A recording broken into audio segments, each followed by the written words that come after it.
For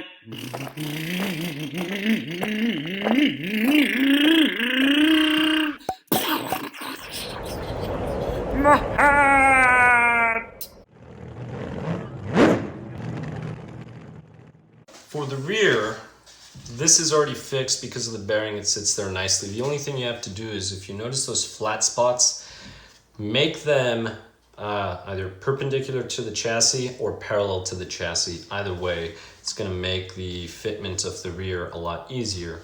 And if you look inside here, that gear that we have placed, this is the flat side, now the gear goes that way. That conical gear has a similar shape, so just make sure that the shape lines up. So because I set this vertical, that will be vertical as well. This way, it makes everything a lot easier to mate.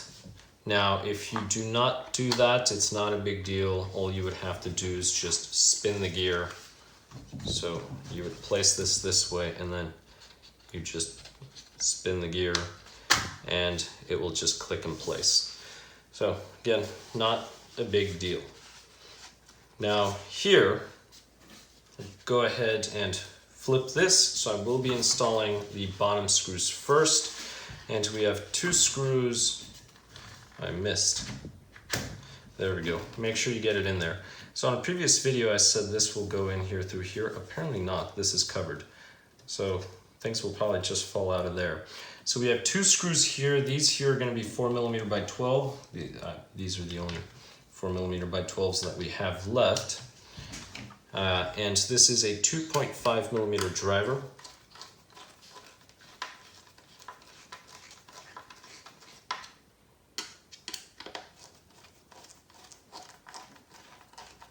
And the more I work on the Stampede, the more I like it.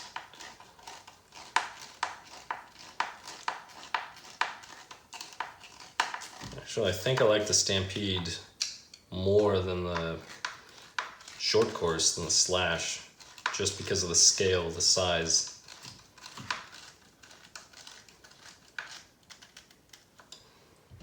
Alright, so those 2 screws are now installed. So now I can go ahead and install the top 2, which will be the remaining 4x12 screws.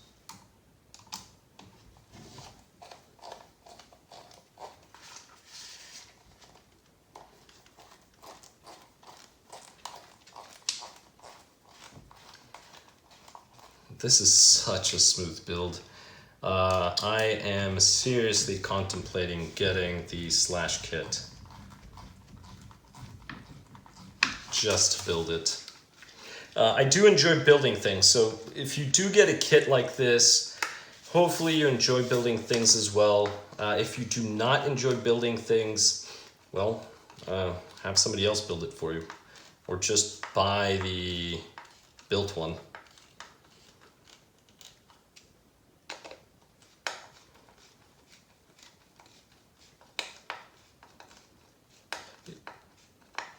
Yeah, this one eventually needs to get the GTR shocks. Probably just drive it until these go out. There it is. All right, so we have this in here. Now we can move on to the Titan motor, which comes in this bag right over here, so electronics bag, which only has a motor. They could have just called it motor bag, considering most of the electronics were in the electronics box.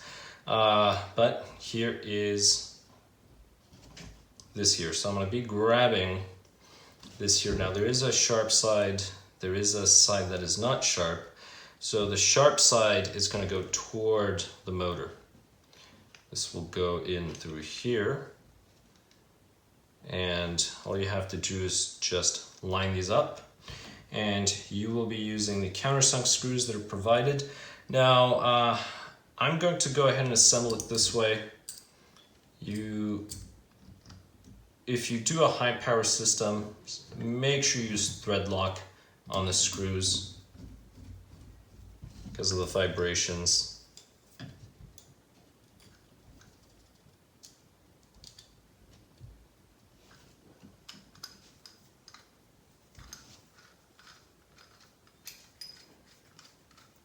definitely prefer the scale of this RC over the Slash. Well, the Slash 4-wheel drive. But probably end up getting a 2-wheel drive kit. Right, we have those there. Now we have this one here. And when you set this in, you want this to go beyond 3 millimeters. One of the things that you can do, I will show you here. First, this already has thread lock, so I'm not going to put any thread lock. But if you end up removing this, make sure that you add thread lock to it. So 3 millimeters, there's a variety of ways you can measure it out. If you have calipers, you can measure it out with calipers. You can try using this little ruler, or just grab a 3 millimeter screw. I'm just going to place a 3 millimeter screw here. I'm going to use a shorter one. And I'm just going to use that as reference.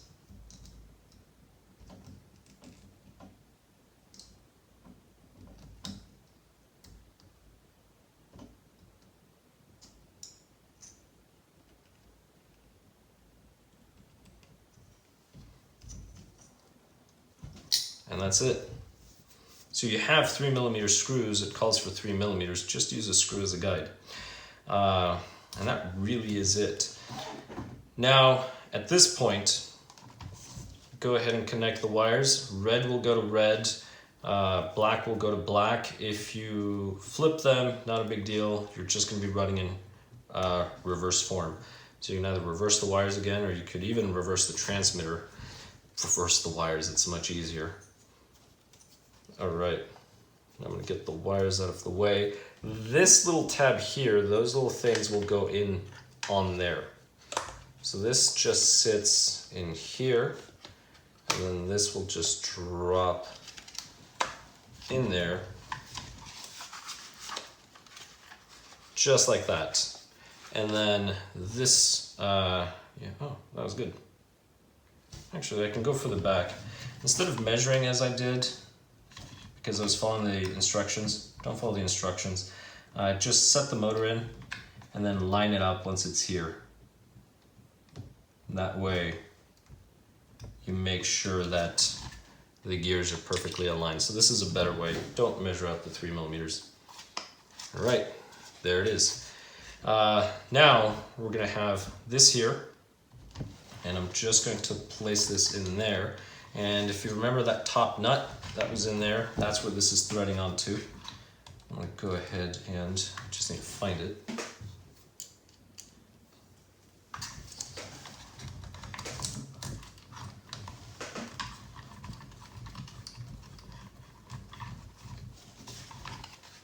I think I got it. Probably not.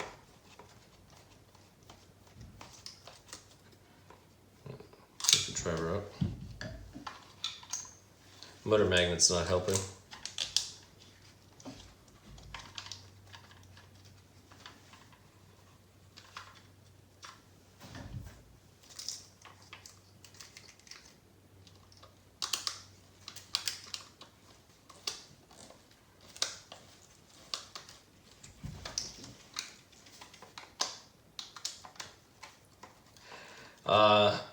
It'll be easier to do this step without the receiver box.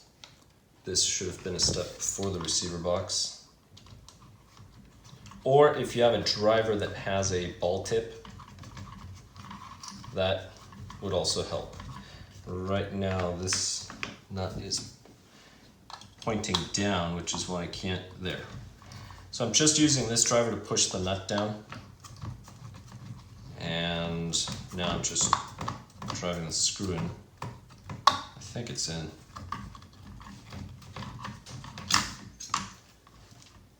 Yes, all right. So now I can just drive it in. And I'll show you how to mesh this shortly.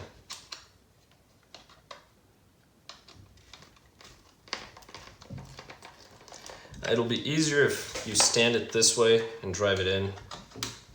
If I do this, I'm going to take the receiver box out.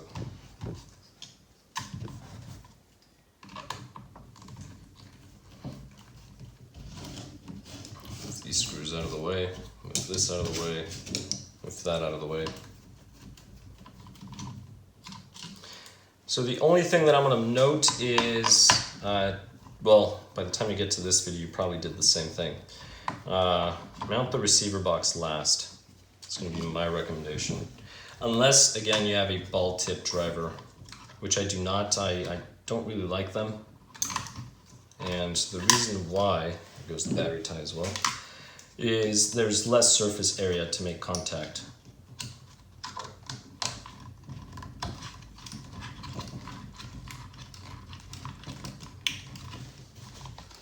Now I also have to work with the mesh here. So before I tighten it all the way, the motor, this will be able to move, slide, so there it's not even meshing. And then you can go all the way in. That's too much. If you make it too tight, you will destroy the gears that will chew each other up. If you make it too loose, the metal one, your pinion's gonna cut your spur. So they have to be just in there. There should be a little bit of wiggle room. So you can tighten it all the way, and then you can spin this, and then you can start backing it out.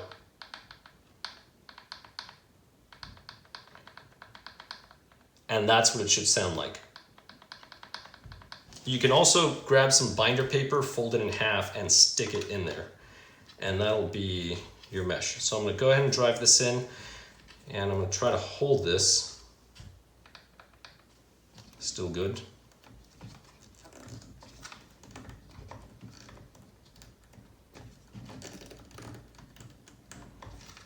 All right.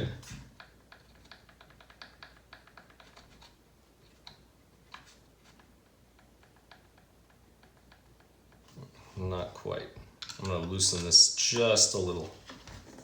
So as I was tightening the screw, because you're tightening this way, it's going to push the mount down.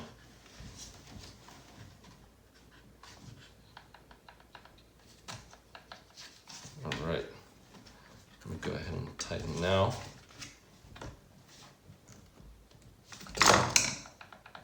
All right.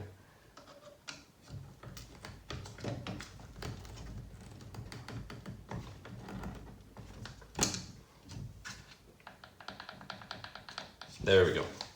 All right, so the mesh is now set. So at this point I can go ahead and put the cover. So there's this gear cover just sits on top, and there's just one screw right back here, and that's going to be that short 3x6mm screw.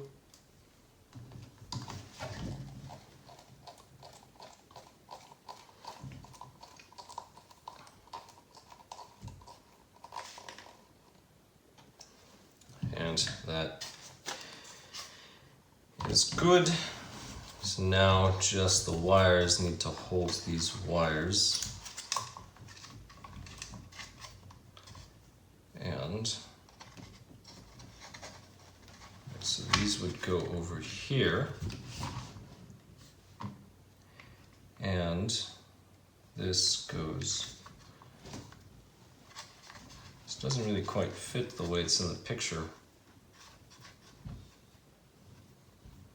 All right, well, let me see. The screw is a 6mm screw, which is the other short screw. I'm just gonna put this in, put it on the driver. I'm gonna try to seat this way and hope that I get it right. Probably not. Nope, certainly not. Let's try to loop this other wire, although I don't want them touching the motor. Let me remove it. All right, if I rotate these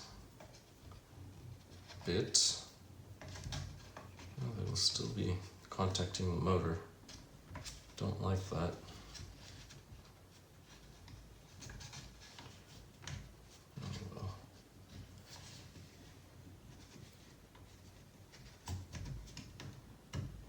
I mean, they are insulated. I just don't want them touching the motor because it creates a point of insulation. I want the motor to dissipate the heat as best it can.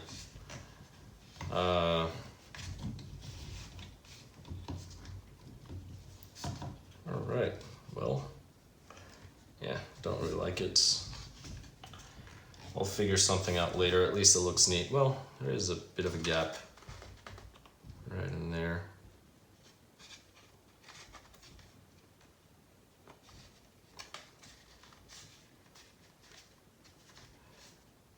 There we go. Alright, so you just need to move the wires, play with them a little, and then eventually they will seat properly. But we have everything set now. So our mesh is set. There. Alright, so that loud clicking comes from there. That sounds like it should. Alright, so on the next one, we'll go ahead and put the body mounts, wheels, and tires. And for this one, go ahead and comment. Please subscribe if you have not. This is for the battery. Probably not going to use it now. But thank you so much for watching. We just have to mount the receiver box, but I'll go ahead and do this off camera, and I'll catch you on the next one. What? Oh, my hair! My arm! My rod!